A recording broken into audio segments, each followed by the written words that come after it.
ഈശ്വരനേക്കാളും കവിഞ്ഞ ഒരു ശക്തി പ്രപഞ്ചത്തിലില്ല. ഇത് മനസ്സിലാക്കുന്നത് തന്നെ വലിയൊരു വിശ്വാസമാണ്.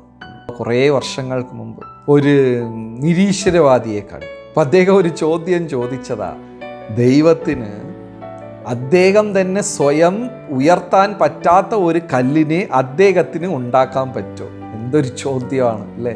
നമുക്ക് ഇപ്പുറത്തും ആൻസർ പറയാൻ പറ്റില്ല, അപ്പുറത്തും ആൻസർ പറയാൻ പറ്റില്ല. ഇങ്ങനെ കുറേ ആൾക്കാരുണ്ട്, നിരീശ്വരവാദികൾ. ഈശ്വരനെ എങ്ങനെയെങ്കിലും ഈശ്വരൻ്റെ അസ്തിത്വത്തിനെ ഇല്ലാതാക്കുക എന്നുള്ളതാണ്. നമ്മൾ എത്ര തന്നെ ദൈവമില്ല എന്ന് പറഞ്ഞാലും ഈ പ്രപഞ്ചത്തിൽ ഈശ്വരൻ്റെ ഇച്ഛയില്ലാതെ ഒരു പുൽക്കൊടി പോലും അനങ്ങത്തില്ല. സർവത്ര ജീവജാലങ്ങളുടെ ഹൃദയത്തിലും ദൈവം കുടികൊള്ളുന്നുണ്ട് പരമാത്മാവായി. ഒരു നിരീശ്വരവാദിക്ക് പോലും ഭക്ഷണം എത്തിക്കുന്നത് ദൈവം തന്നെയാണ്. ഒരു പഞ്ചതന്ത്രത്തിൽ നല്ല ഒരു രസകരമായ ഒരു ഉദാഹരണമുണ്ട്. ഒരു രാജാവും മന്ത്രിയും. ഈ മന്ത്രിയാണെങ്കിൽ പൂർണ്ണമായി ദൈവത്തിനെ ആശ്രയിച്ച ഒരാളാണ്. എല്ലാം കൃഷ്ണൻ, സർവം ശ്രീകൃഷ്ണാർപ്പണം, എല്ലാം കൃഷ്ണൻ നോക്കിക്കോളും എന്ന് മനസ്സ് നിറയെ പറയുന്ന ഒരാളാണ്. എല്ലാം കൃഷ്ണൻ നോക്കിക്കോളും, കൃഷ്ണൻ തന്നെയാണ്, സർവം ശ്രീകൃഷ്ണാർപ്പണം, കൃഷ്ണൻ ഭഗവാൻ എല്ലാം എൻ്റെ കാര്യം നോക്കിക്കോളും എന്ന് എപ്പോഴും പറയുന്നതാണ്. അപ്പോൾ രാജാവിനും ഇയാളെ വലിയ ഇഷ്ടമാണ്. ഒരു ദിവസം വേട്ടയ്ക്ക് പോയി. രണ്ടുപേരും, രാജാവും മന്ത്രിയും കൂടെ വേട്ടയ്ക്ക് പോയി.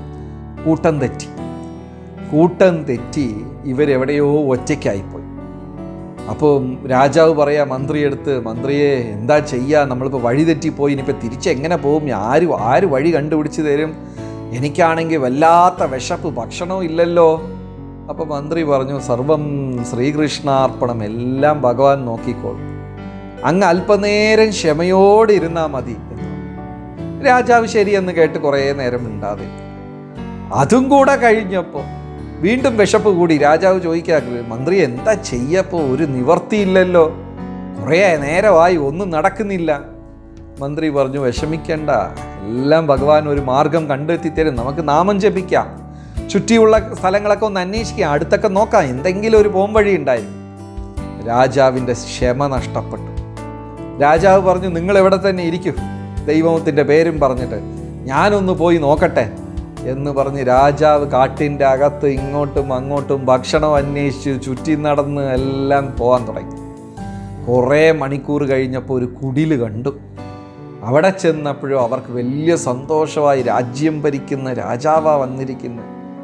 ഇദ്ദേഹം പറഞ്ഞു, ഞങ്ങൾക്ക് ആദ്യം വിശക്കുന്നു, എന്തെങ്കിലും തരൂ. ഉടനെ അവർ സന്തോഷത്തോടു കൂടെ വലിയൊരു സദ്യ ഉണ്ടാക്കി രാജാവിന് കൊടുത്തു.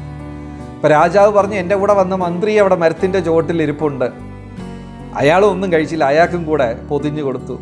ആ വീട്ടുകാർ പറഞ്ഞു, ഞങ്ങൾ വഴി കാണിച്ചു തരാമെന്ന് സന്തോഷത്തോടെ അവരും കൂടെ വന്നു. അങ്ങനെ അവർ വന്നു, മന്ത്രി ഭക്ഷണം കഴിച്ചു, വഴി കാണിച്ചു, തിരിച്ച് കൊട്ടാരത്തിലെത്തി.